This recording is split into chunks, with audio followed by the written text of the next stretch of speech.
All right, let's get started. Welcome to the August New Mexico Drought Monitoring Work Group call, and appreciate for those who are on the call. And this is Dave Dubois down in Las Cruces.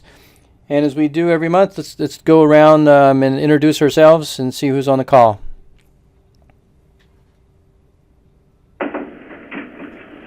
Nobody. There's nobody on the phone? Nobody on the call? This is Dave Summerall. I'm the Drought Monitor author. Curtis McFadden, Army Corps.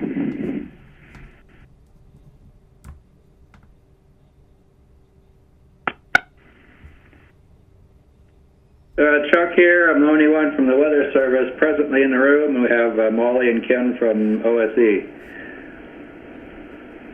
All right. Well, good. It sounds like we got a small group today, but let's go ahead and get started. And are you ready? Okay. So, Chuck, go ahead and get started with the Weather Service report. Okay, thanks, Dave. Try to breeze through this today. How are we doing so far this month? Not too bad. Obviously, well, July was a good month, and we'll see that in a minute.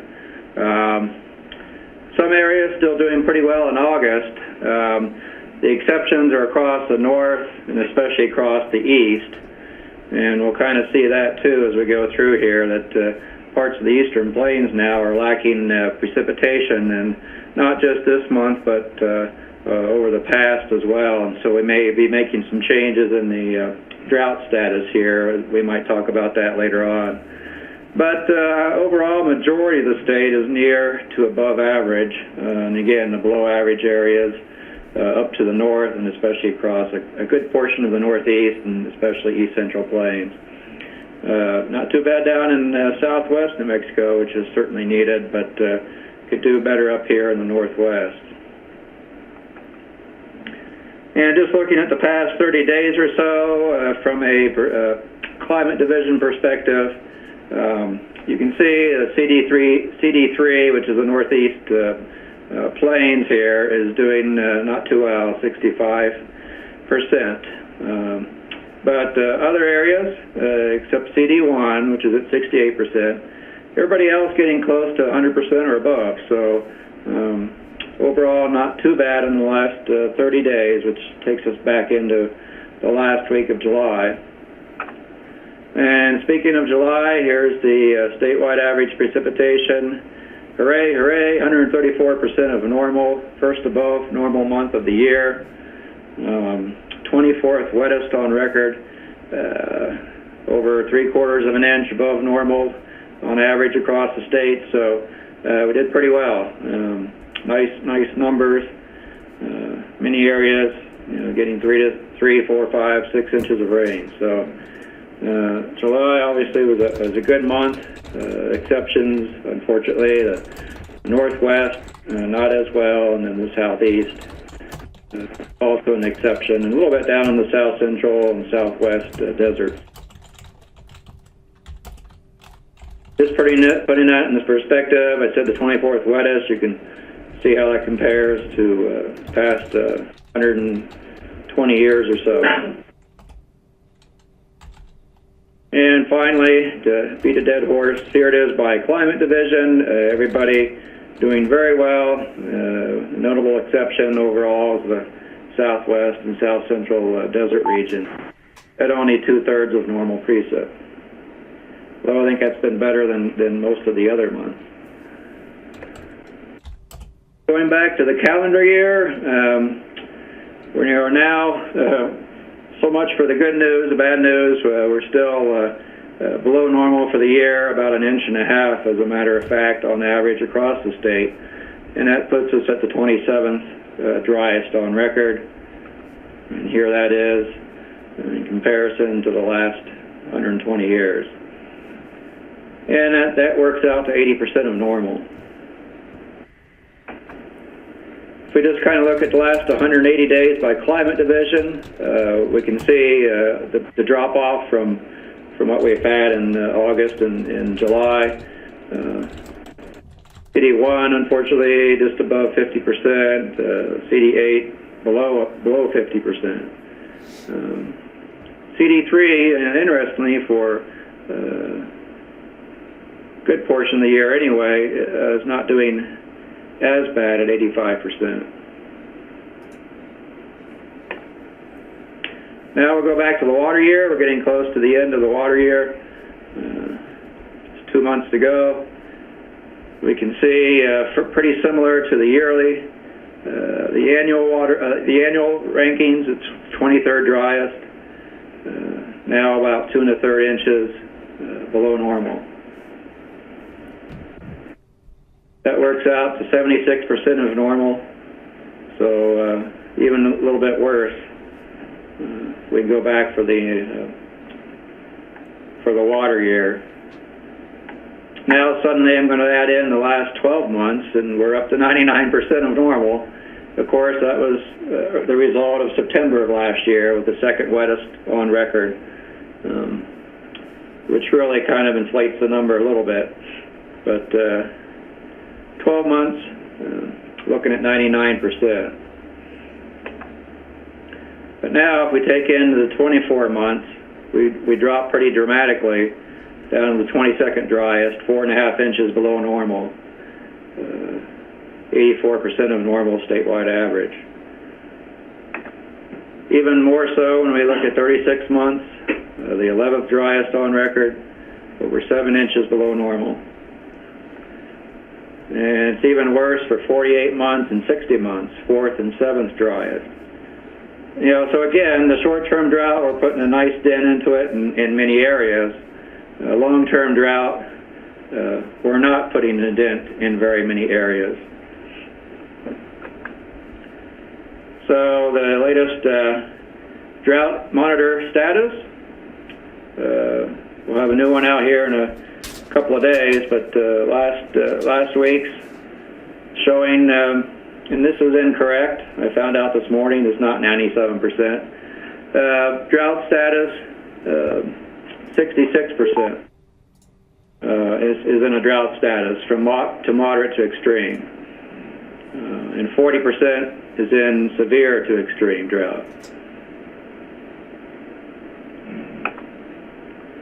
So look at the 3-month change, boy, as I said, the short term, pretty good improvements just about everywhere. The exception in the far northwest here, it's gotten a little worse. And then a little bit in the south central areas as well. But over Otero County here mainly, southern Otero. But we have drought removal, not even abnormally dry over parts of Otero, northern Otero and Chavez County. It's the first time we've seen that since May 27th. Okay, so let's take a look at the extended forecast. What can we expect for the fall and winter? Here's what's been going on the last 3 months with the water temperatures, and again, it looks kind of scary. It looks like temperatures are cooling in the region right here in the Central Pacific, where we want them to be going up. But in the El Nino 3.4 region, right about in through here.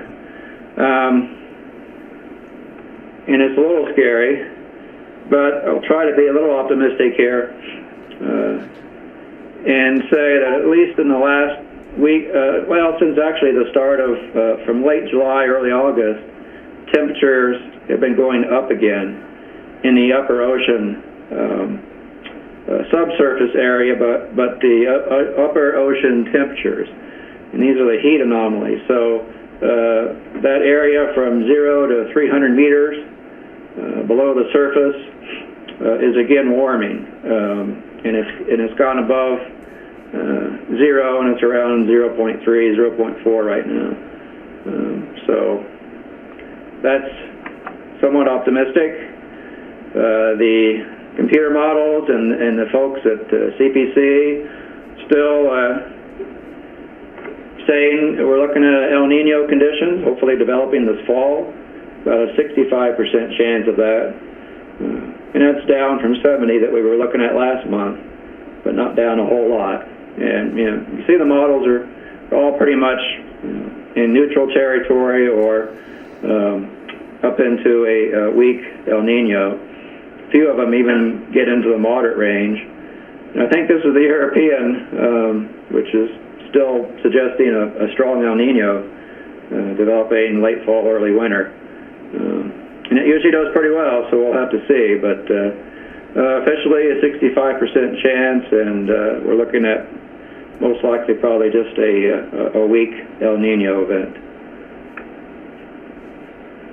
Here's the outlook for September, certainly encouraging as we go through the last part of the monsoon season here in New Mexico. Above normal precipitation, most likely, and about equal chances of above, below, or near normal temperatures. For the fall, we'll include October, November now in this, so from September through November, that 90-day period. Again, still pretty strongly suggesting most likely scenario will be above normal precipitation. And the same thing for the winter months, December through February.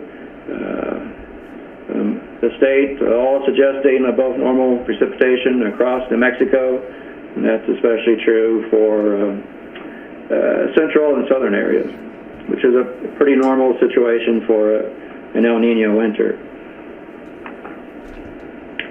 And here finally is seasonal outlook, suggesting what drought we have. Some of it's going to improve, and some of it's even going to go away. So still encouraging conditions out through November this year and beyond. So we're looking pretty good as we head into the rest of the summer and into the fall and winter. Any questions? Hey Chuck, wouldn't this be what we're calling monsoon right now? It's already kind of developed pretty well, right? What was that, Curtis? No, this is Raymond, I'm sorry. Oh, Raymond. Sorry, you sound like Curtis. Yes, sorry. What we've seen this summer, aren't they calling that monsoon?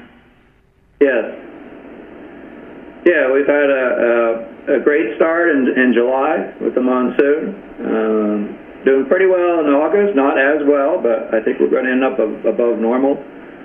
And obviously they're suggesting above normal precipitation for September, so if that works out, it'll certainly be a great monsoon season for most of the state.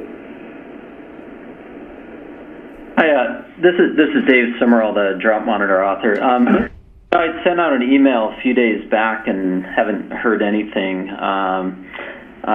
I'm having some trouble with the current depiction in New Mexico in light of the longer-term situation, as well as last season's snowpack and your reservoir levels.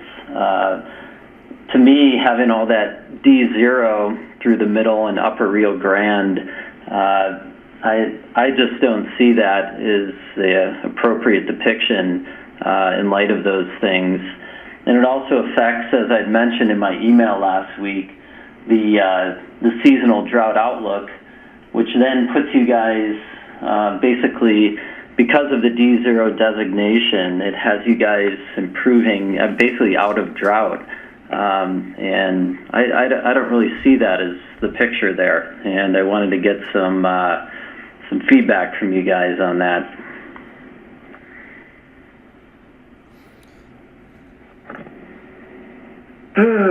Dave, you got any comments? Well, yeah. I think I've chatted with Dave a couple times on this one and through the listserv, and I think it's a balance of what's the most important drought impact for that area, because I think he's got a good point in with the D0, it's not really reflecting what's out there, because I just yesterday plotted out like the Elephant Butte levels, the storage, and I think John Nielsen Gammon sent out one earlier, and I stuck a few more years. I went back to 1915 to the present, and like the storage levels are about 16 in the 16th percentile, which brings it up to about That I think that's D1. Last night, yesterday, I think I started to hear. I think I've got a pack rat. Yeah, I think that's right. Okay, I paused because I didn't know if somebody had another comment. Do you guys take care of that? Or? And I also sent around some article. I think, what worries me is some of how you got from where you were a year ago to where we are now, just based on what's gone on during the monsoon season. And I don't think that negates all the longer-term effects. We're not seeing the reservoirs filling up. And some of it just from other perspectives, ecologically, I just saw an article that I'd sent around with bark beetle coming out in Santa Fe areas showing up. Those are indicators of longer-term stress on the vegetation that still exists. So I'm really leaning towards, and I didn't make any changes on the first draft, and I wanted to run this by you guys. I just think it's just a bit optimistic in putting all that D0 in. I realize the monsoon has been good, but it really hasn't made a whole lot of headway on the longer-term situation. As far as the water management standpoint, it's going to take years of good monsoon to get us out of this. As far as get our reservoirs back where they were, and really good years back to back to back, And so as far as how we see it, we're not out. It's helping, but we're not out. I mean, I think it's important too, not only the monsoon, but obviously have some good snowpacks up in the headwater areas, which up in the San Juans and up in Sangre de Cristo were both below normal this year. And I think it's going to take you guys at least another season or two of decent snowpack, get your reservoirs filled back up. I just kind of, I don't know if that stands out to me, especially in the seasonal outlooks, depicting going out of drought. I mean, I just kind of wonder with your drought task force and what you're, the public and what you're doing for planning, if we're showing that you guys are going to be out of drought and your reservoirs are like almost empty. Yeah, Dave, I really think you're right. I've always thought that we've made too many reactions to the short-term drought and haven't considered enough of the long-term, which means taking in, of course, like you said, not just the meteorological drought, but agriculturally and hydrologically, and we're certainly hurting in those areas still. And we're going to show you some tables here from Les that bring that out in terms of the agriculture. So, I wish it wasn't quite this optimistic, and but I don't know where to go from here. I don't want to make sweeping changes in 1 week, but it's a challenging situation for me because I don't like what I'm seeing there, and you're getting more rain right now, but for me to start deteriorating conditions is gonna during decent rain. Yeah, it's gonna have people asking some questions. I mean, I'm kind of thinking of making some smaller changes, kind of reassessments, so to speak, maybe in the areas that stand out most to me in the Middle Rio Grande, up in Socorro County, and maybe some into Santa Fe County as well. I think with the recent with the Middle Rio Grande project cutting off some of the water deliveries to the people who have leases could be a reason to do so. So I'm thinking of making some smaller changes, and then perhaps we can just look at it as the situation, goes on into the fall. If we hit a dry period, maybe reintroduce some. But I'm just not feeling comfortable with that depiction. I just had a call from the NPR affiliate in Albuquerque, And I did an interview with them back at the beginning of monsoon about, basically they wanted to know, the effects of how monsoon's going to influence, the conditions there. And I just got a call again on Friday as a follow-up, asked me how it's been doing, and it's hard for me to defend currently what's on the map because I don't necessarily agree with it. So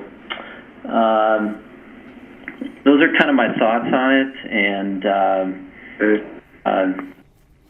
I'd like to hear more about what you guys think. Well, I like what you have here that you're proposing in the east. Okay, I'll just... I think that is an improvement.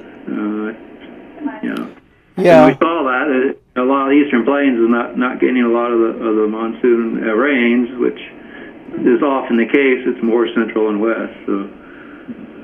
Yeah, this is Dave. I think for now, I think we should hold it there. But then and we've got about possibly a month or maybe a little less of monsoon. Maybe, I don't know, into September. But let's start to go back to the putting this back into the perspective of, say, going into D1 and maybe even D2 even, but I think, at least bringing back D1 into that whole area once the monsoon tapers off, because I think we would be painting a very confusing message if we just all of a sudden do it this week. But I think Dave's right. I think we can slowly move it through the Rio Grande Valley. What do you guys think? Yeah. But I think that needs to be communicated to the other drought authors because Dave's here for 2 weeks, right? Yeah, but I'll tell you, there's no guarantee that those other people are going to agree with us on the topic. I still think that maybe I can chip away a tiny bit with those water restrictions that went on. I mean, that is a legitimate reason to do so. There is, I don't know the nature of some of the streams up there, but looking at, like Santa Fe River and Santa Fe, that's in the 4th percentile right now. So, and then there's a couple other ones in the D1. Santa Fe River above, Cochiti Lake is in the D1. That's in the 22 percentile. So there's a few reasons, legitimate ones that I see for entering, expanding that D1. Yeah. I really worry about that seasonal drought outlook. That just worries me as far as what it's telling the public. No, you're right. You may get questions from your state officials, asking. I mean, it looks like you're going out of drought, but as water resource managers, how do you respond to that?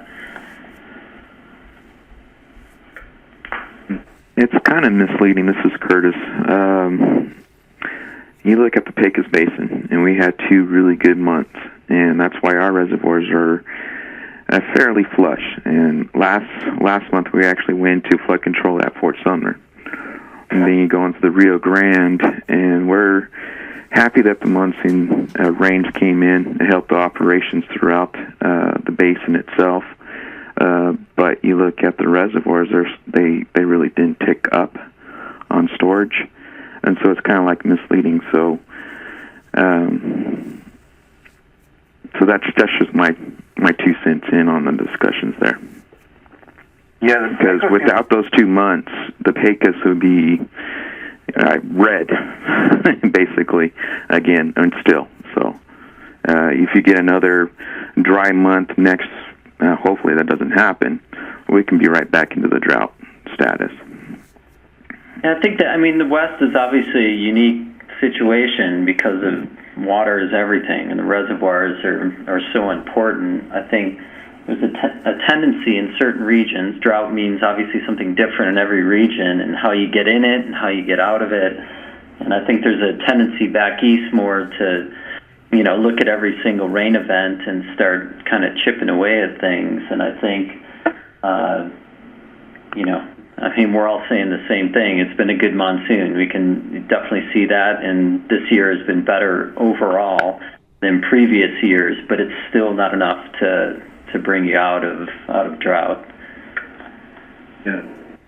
Hello, this is Susan. Can I ask a question about how these things are depicted in other places, or how we might want to think about depicting?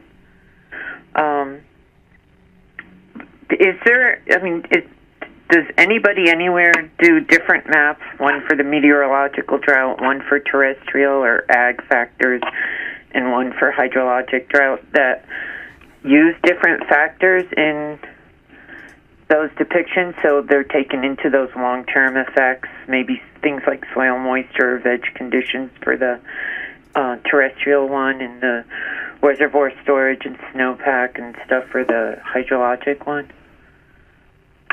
Yeah, that'd be a good idea.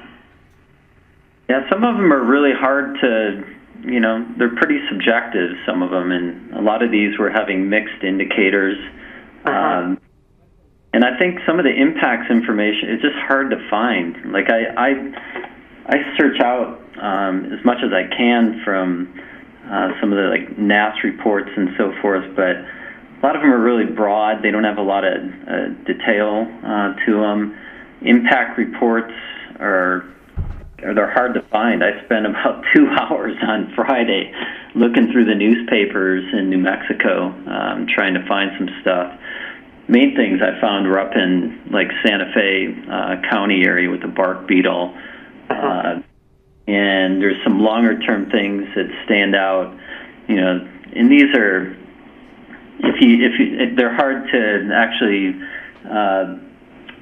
place all the blame on drought, but mule deer declines and things like that. But those are longer term indicators of longer term drought and how it's affecting the wildlife. But some of that information is just really difficult to find. And then I think once you get on the trend where it starts to go D0, then the newspapers aren't looking as much to write stories on some of the impacts, so you kind of see them drop out of the news. Yeah, so what if you guys felt there was really a need for a way to show this stuff, an alternate way to show it, maybe it would be having some kind of a little task team with the people that can get that information and put it together, and maybe not do it every quarter, maybe twice a year or something. But yeah, we try really hard. I've tried out west to, I contact at the regional level and district level for Forest Service offices and some of the BLM field offices, trying to get range reports and things like that, and just kind of get a mixed. It's got to come from higher up, that they get a directive to provide the information, the input, because I'll get it in bits and pieces from certain states. Other states, zero input, and that's where a lot of the impacts are occurring on those federal lands. And it's good to have information from BLM range techs and things like that when they're out doing their surveys. We can get a better idea of pasture conditions, whether springs are drying up, and things like that. And those are, the main impacts we're going to see in some of more of these rural areas. And that kind of information is helpful, but getting the input, getting them to actually do it, and on a regular basis can be challenging. Yeah, it's always the challenge to get the, once, if you get somebody to do it once and then, okay, I need it again next month, or, but I think you hit the nail on the head. We need more impacts, and it's also communicating what's important in this area to the drought author, not the way that some of the traditional things like SPI maps and things like that, which those are easy to do, but the other ones are actually more important when we're in this stretch of drought. So I think just like what so things like what what Chuck's showing right now, soil moisture. Just looking at that graph. Can that be misleading too? I mean, it's showing moisture, getting well down into the ground now, but and here we're back up to well above what we had been for a long time. So had a couple sites here, Los Lunas and Crossroad. Yeah, I wish we had a lot more of those sites. That's the challenge. I mean, it's obviously probably, the moisture isn't, obviously it's going to be highly spatially variable, and then we have to rely on things like NLDAS, which I don't always trust some of the data from that. Mm-hmm. Yeah, I was driving this weekend from Bernalillo to Las Cruces, and I was definitely seeing that effect of, there's some really green areas, south of Los Lunas, and then there's a few areas where there was maybe 20 minutes of basically hardly any grass. So it was like really dry, and then it got wet again. So it's that, and that was kind of in Sierra County.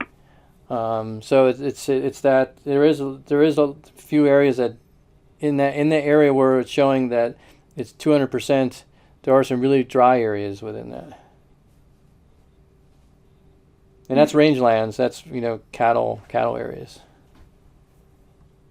Yeah, I'd like to use in the summertime. I often take a look at the MODIS imagery from the Forest Service, and just it's very qualitative, but just you can really see kind of the green patches that show up if you can catch a clear day on the imagery.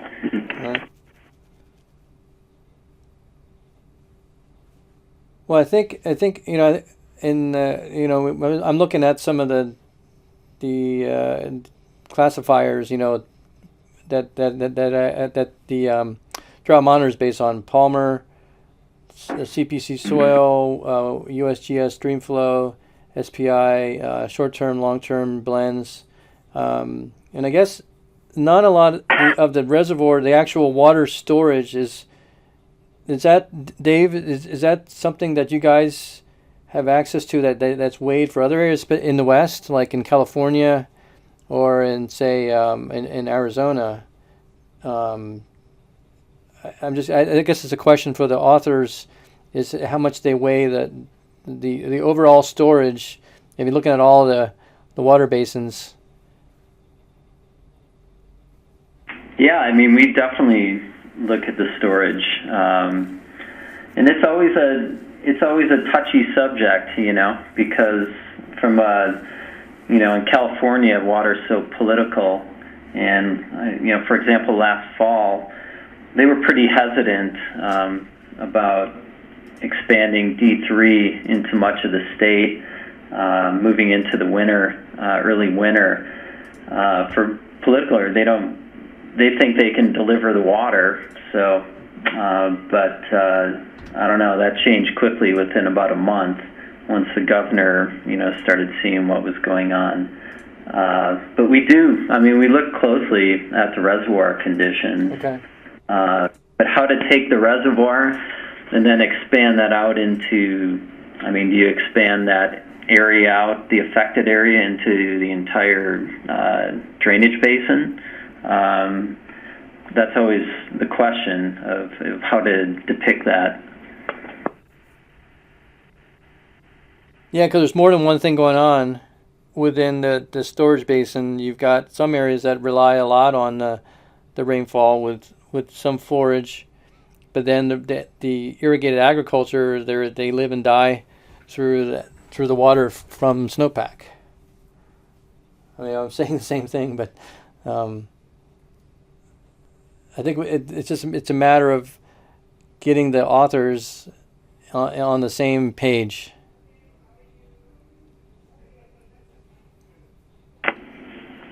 Yeah, we've had discussions about these things, and people come at it from different points of view, and then each state pushes things in a different way. Some states don't provide a lot of input.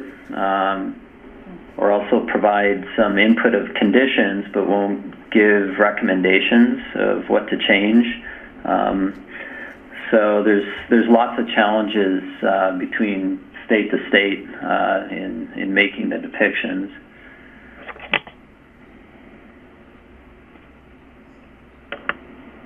Okay. Well, I would like to, just throw out to the group that I would like to expand some of that D1 a little bit in the middle Rio Grande Valley and probably up in Santa Fe County, and then I guess you guys can just keep a watch on things as the season progresses. Yeah, this is Dave. I agree. I was just looking at pulling up ACES while you're talking, and it's farther north, north of Albuquerque. There's been some dry. It hasn't been as wet and along like through Alcalde up north, Espanola.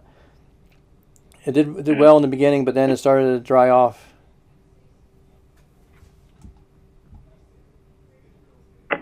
Yeah, and if you look at our latest, we just put out at the Climate Center where I work, at the Western Regional Climate Center, the latest 24-month ACES state map. It still has, some of the area like Socorro County is in pretty much, 50% of normal precipitation. And so I think that definitely, we should not forget about the longer term here. Definitely. Yeah, I agree with that, Dave. Yeah, go ahead and expand that up there along the river in north and even in the south.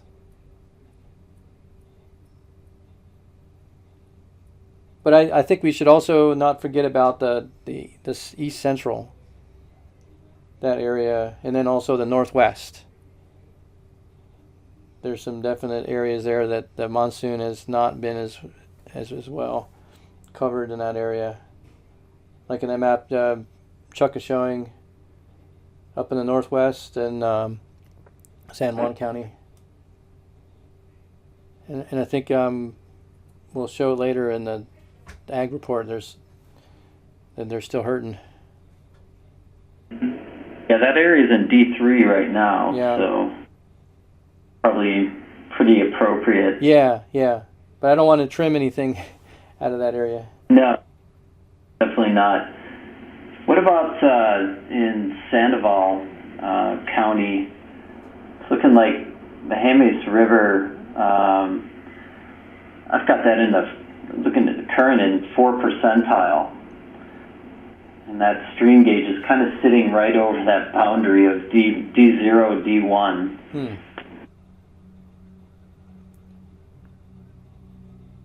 That's a good question. I could creep that D0 down, or D1 into that area.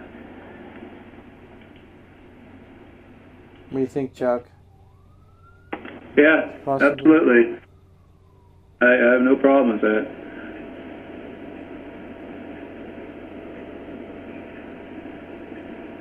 I think that's the area that got hit by the big bark beetle infestation and the die-off of pinions and junipers up there, isn't that? Yes. A few years ago. Yeah. I look at that as a long-term, event.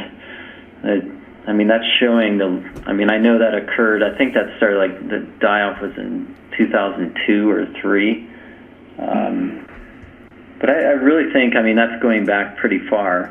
But I think there's, some longer term ecological effects that, I think out west, one of the more overlooked impacts, as far as I'm concerned, is some of the ecological impacts, and we don't hear as much about it. I've been trying to push it as I'm one of the the newest author. I've been around 2 years now, but I see a lot of these things. I do a lot of field work all around the West, and see a lot of this, and go to different climate conferences and so forth out west.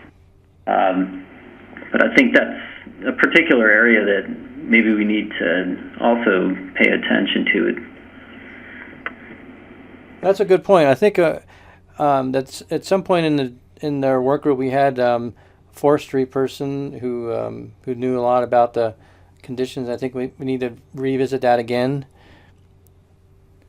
Yeah. Yeah, maybe get somebody at the regional level from the Forest Service or somebody from, in your region would be from the Rocky Mountain Research Station, that might be able to, they have some regional foresters positions. Those folks are keeping an eye on all the research that they're doing in those areas. They may be, somebody good on perhaps on a seasonal basis to bring into the meetings to provide some input if there's anything that's standing out in their areas. Yeah, it's good ideas.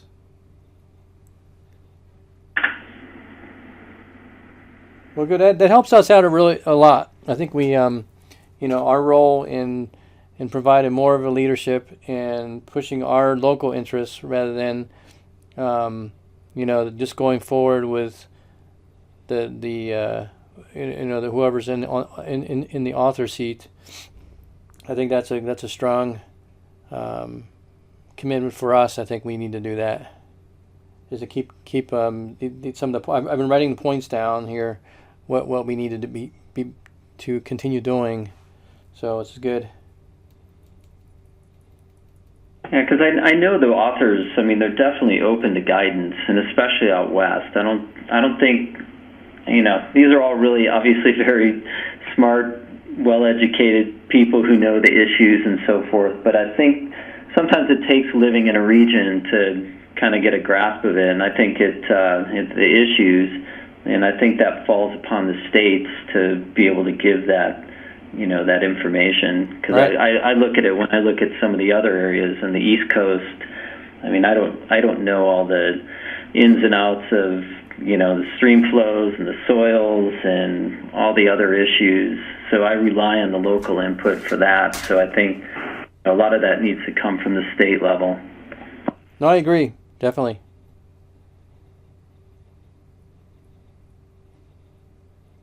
Okay. Well, I think we should plug along, and we've got a few more reports. And we can get more information on some of the feedbacks here from other reports. And I think Raymond, are you on? You still on? Yes, sir. Still here. All right. Let's do the Bureau of Reclamation report.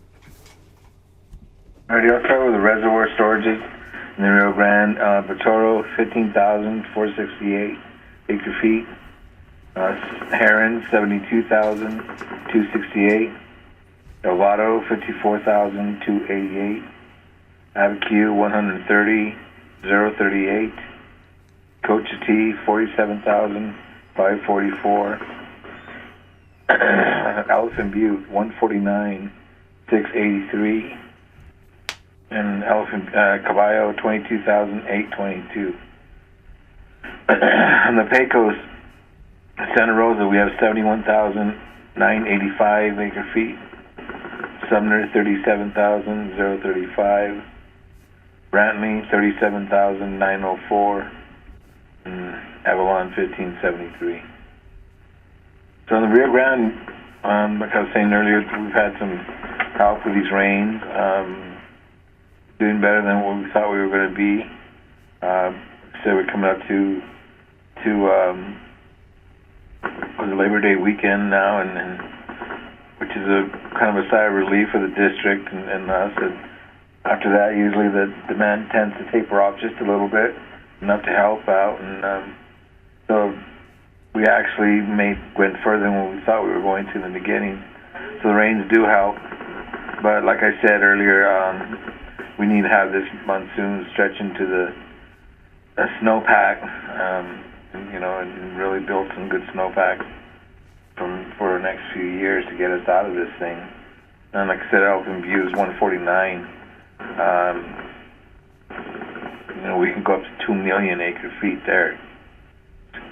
So, and it took. I was here when we did that, in the early 80s, and it was huge snowpacks back to back, and using the low flow conveyance channel to get that thing filled and spilling. Those are some banner years. So we would need something like that just to get everything back to where it was before. And on Pecos, we had some really good rains last September. We had some good rains this summer here and there, not as frequent. But the nice thing about the Pecos, the reservoirs respond really well. Those are some big basins for each reservoir, and they respond very well. We did a couple block releases, drew Santa Rosa and Sumner down, and they're coming up really nice with some of those rains. Santa Rosa, we probably drew down close to 50,000 acre feet, or 55, and now we're already close to 72. And that's just all rainwater.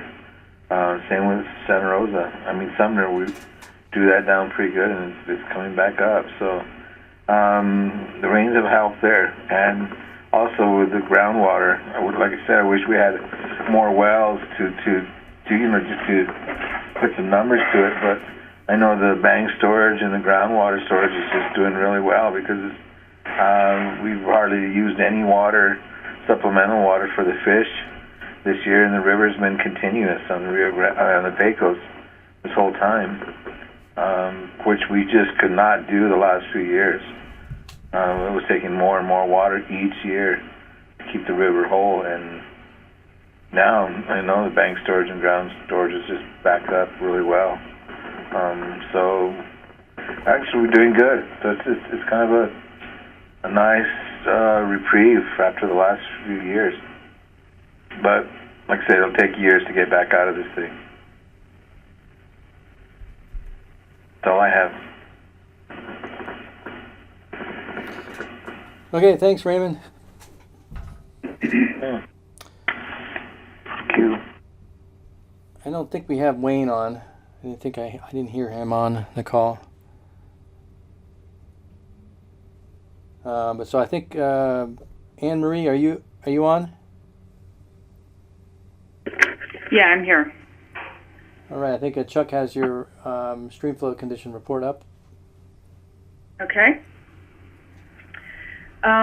This report is looking at stream flow conditions for New Mexico through the end of July, so October to July. It looks at water year, and is comparing 21 stations that are identified as being relatively unmanaged, and comparing present records to historical records. Of these 21 stations, all of them are presently, or by the end of July, were at below average levels, with average being 90 to 110% of historic average. So everything was lower than that 90% level. The highest that we have is the Animas River at Farmington, which is at 78%, and the low historical average is Coyote Creek, which is at 13% of historical average. Median of all the stations was 47%, which is a little bit higher than at the end of June when it was at 43%. So in general, by the end of July, the stream flow averages were very similar or a little bit greater than they were at the end of June. To go through by basin, the San Juan River Basin is represented by the Animas River, that's number 19, at 78% of average, which is a little bit lower than at the end of June. The Upper Rio Grande tributaries, numbers 7 through 12, 41 to 70% of average, with Rio Lucero at Arroyo Seco is missing several months of data because of some problems with the gauge, so we can't do a comparison to the annual average. Jemez River, number 13, 34% of average. Upper Rio Grande main stem, we have the Rio Grande at Taos Junction Bridge, number 9, at 70%.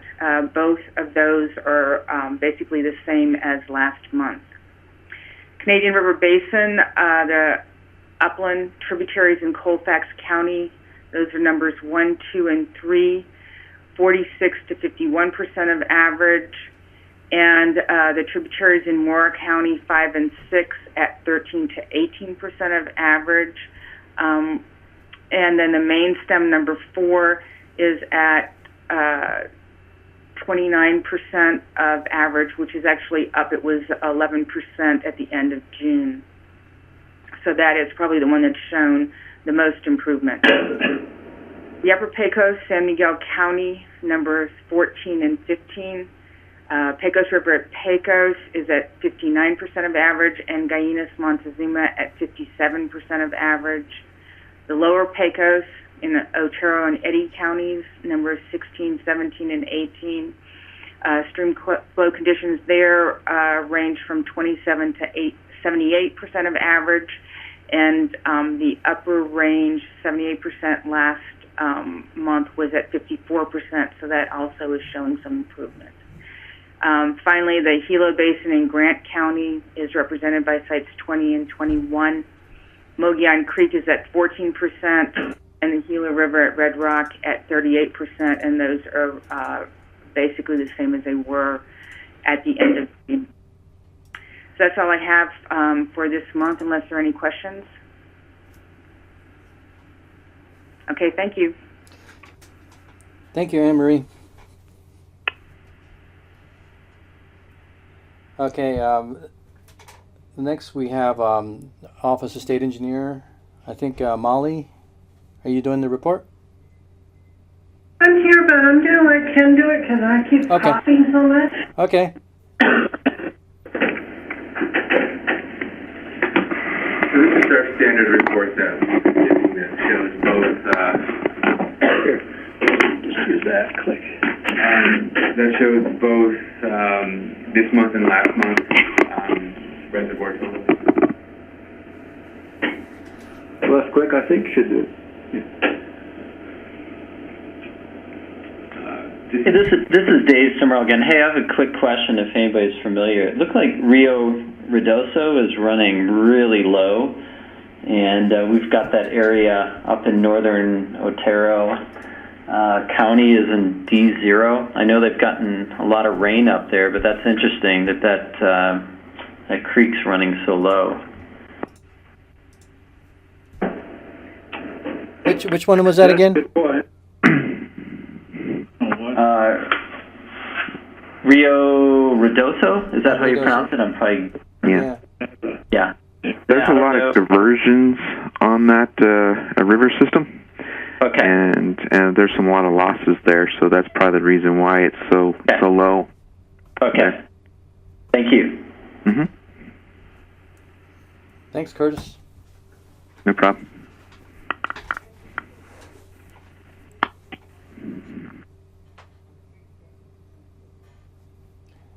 All right, go ahead, Ken.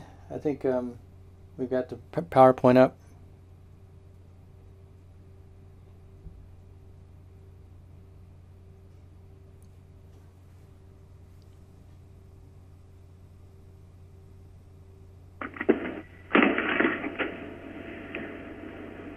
And so, if everybody's not familiar with this, we're going to show current, last year at the same time, and average. And again, we started showing both last month and this month just to give you a perspective of what's going on.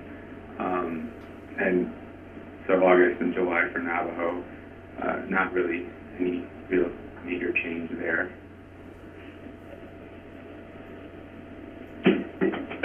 Same trend in Ute, a little bit more than average in August than in July. So the last one, the Navajo showed actually gone down?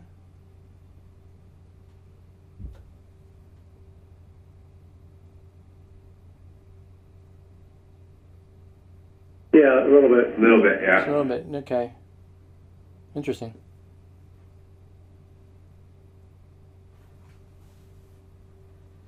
And so just a little bit higher in August and July for Ute. And Santa Rosa, higher than average. And Nice jump.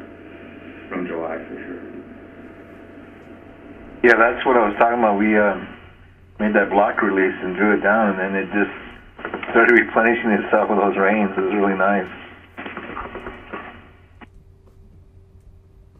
Sumner increases off from July.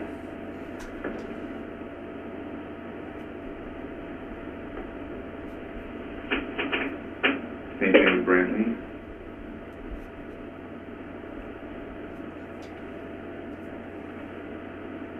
A decrease in Heron.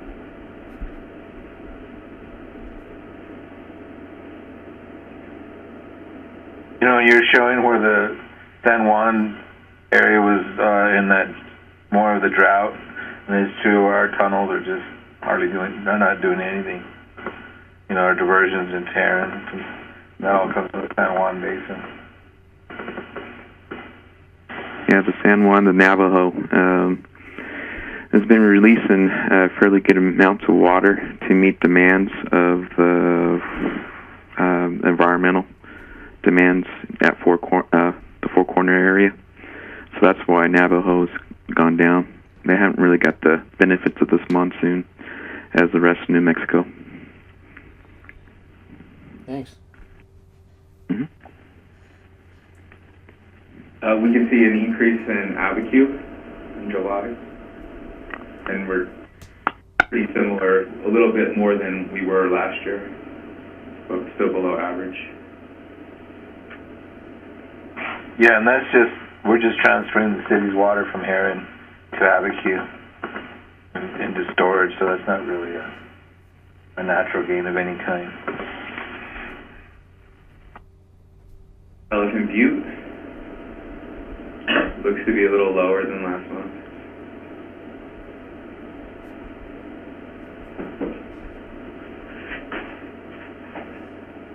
Caballo.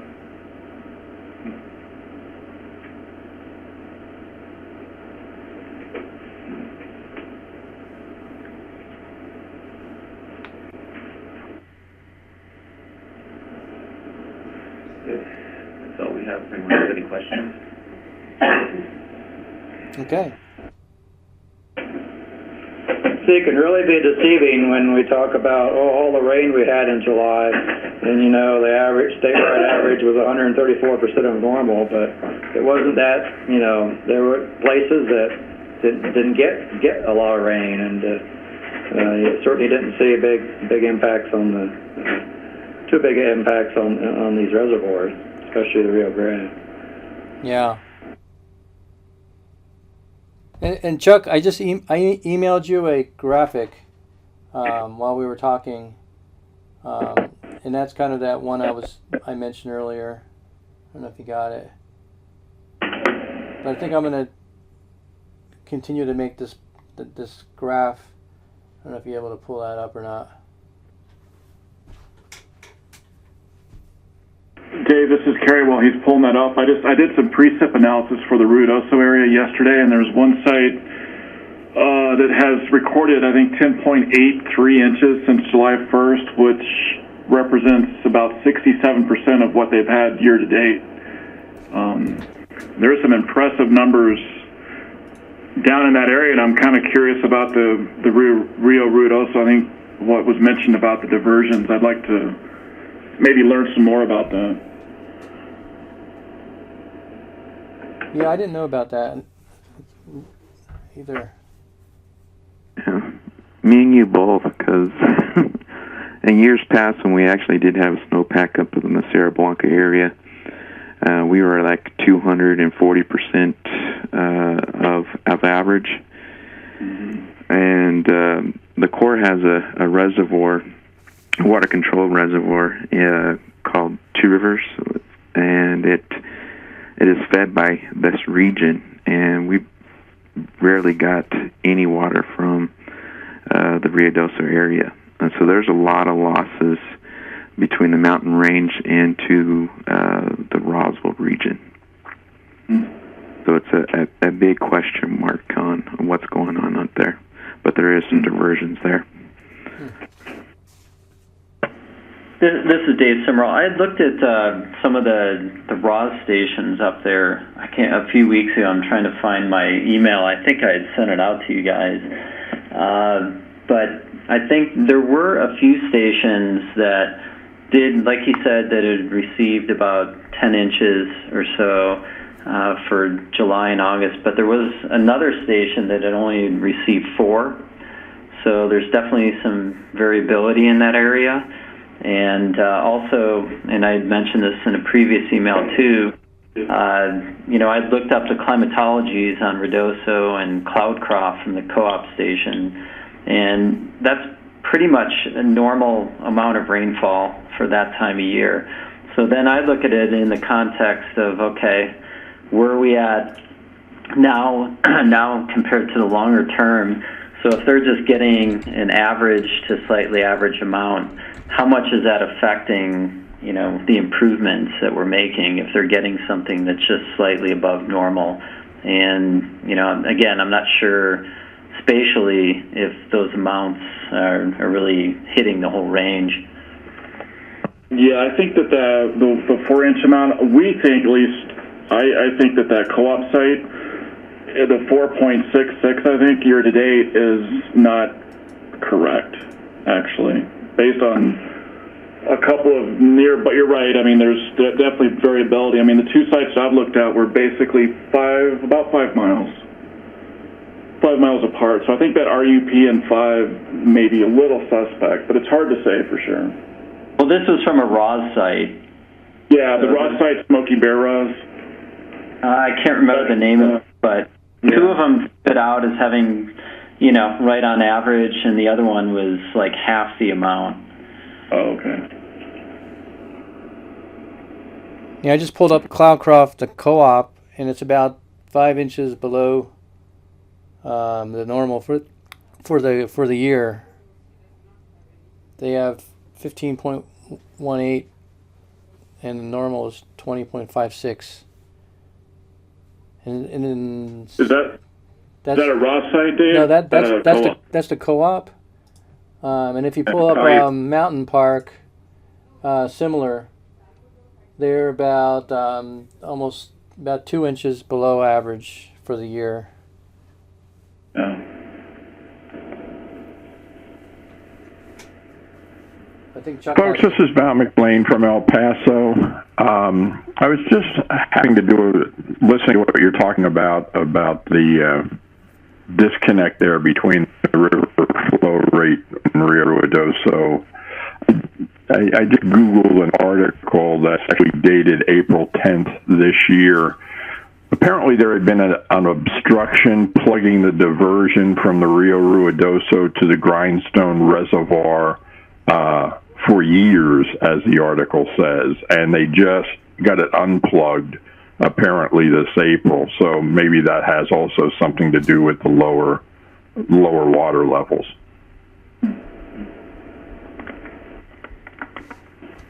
Yeah, thanks, Val. I would say thanks. Smoking gun. Interesting.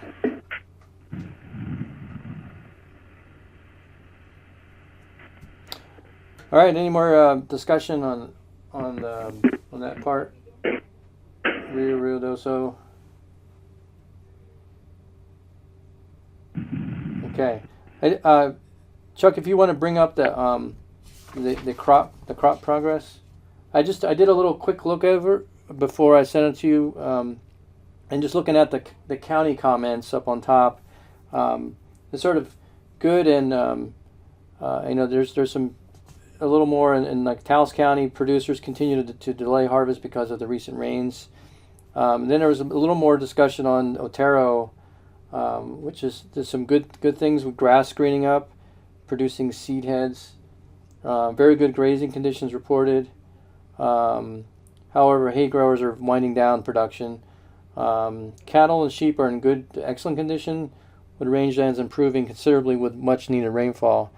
So that area seems to be doing well. But then if you look on the bottom right of that page in the range and pasture conditions table, if you look at the top entry at Northwest, showing a very poor 47, poor 25, So it's weighted more on the, if you add those up, it's 72% are in the very poor to poor conditions, and it was 79% last month when Les did his presentation. So that's some useful information on range conditions up there.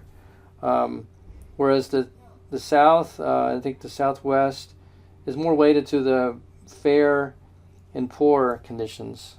So it's like 76% in that. So not as bad as northwest, but still not as good.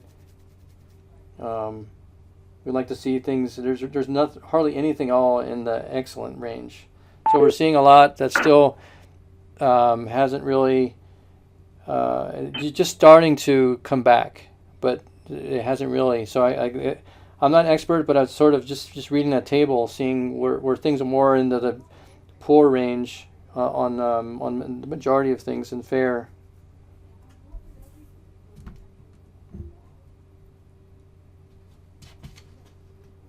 That's the most I gleaned off of that of the USDA crop report. Yeah, that and the soil moisture conditions aren't exactly, great. There's virtually no surplus, that's for sure. Yeah. So that's more fuel for our, continuing to keep things, to degrade those our areas. And I'll try to get more information on rangeland and rain-fed agriculture with some extension. Maybe get contact with, strengthen our connection with them. But that's sort of the hardest thing, to get that information. Again, I don't think moving on to, I don't think I didn't hear Joylyn or Emelita join the call. Okay. Any more discussion on any other points to bring up? I think Val's on the line. Any other comments or suggested changes to drought monitor areas? None from me. I don't know if Dave Novlin from our office is on the line, but nothing from me. Okay. Anything else, Dave Simmerall, on any other needs you have? I think we've hashed through most of the things that I had, in addition to the Quay Curry area, expanding, maybe degrading that area to D2, and that's something that Victor also was behind. Mm-hmm.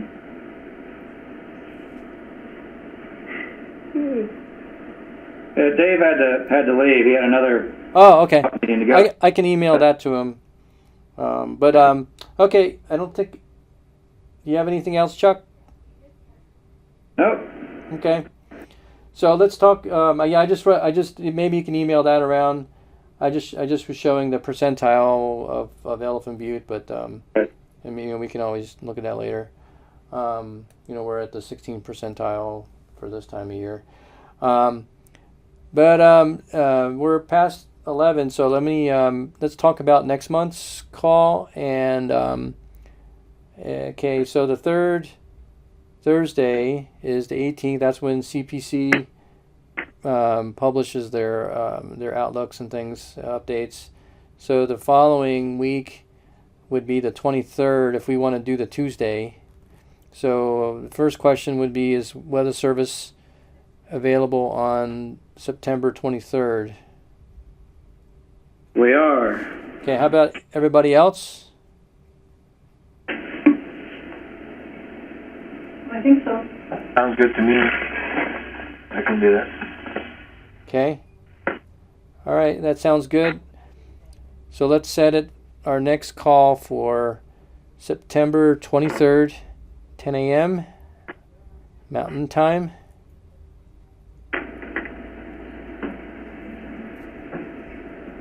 Okay. Sounds good. All right. thank you, everybody. I really appreciate just hanging in there and providing your comments. Very, very useful. So thank you. See you guys later. Thanks. Okay, bye. Bye.